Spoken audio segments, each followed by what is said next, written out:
So I've got a slight problem with the roof of the car not opening. Now when I pull this down, there should be a sign over there saying that the latch is open, and this should control it. So there's a problem there. So what I'm going to do is I'm going to pop that off. Okay, pop this off. They should come off quite easily. As you can see, there'll be torque screws there which need to come off, and that will release give me access to the micro switch underneath. Now then I'll be able to have a look and see if that's faulty or if that's okay. So it shouldn't take me too long to get access into that. Okay, so I used this torque screw, it's a T30, to gain access to those screws, and now I've unscrewed it out. It just drops out quite easily, and that is the micro switch there, these two silver issues. Okay, now what often happens is you get a little bit of breakage of these solder bits, causing the disruption. So let's see if that is the case in this particular case. So I don't know how I'm going to do this, but I'm going to try and get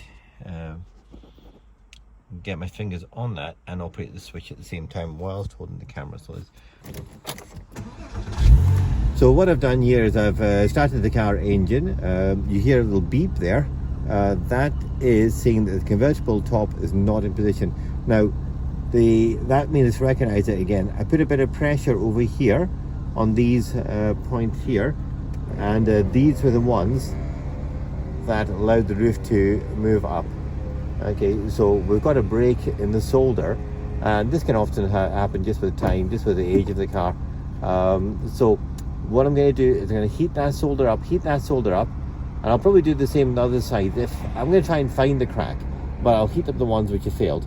Now, in order to do that, I'm going to have to disconnect this and take it into the house, so I can get the soldering nicely on that without potentially dropping anything onto the upholstery of the car. Okay, so that's quite simple to do.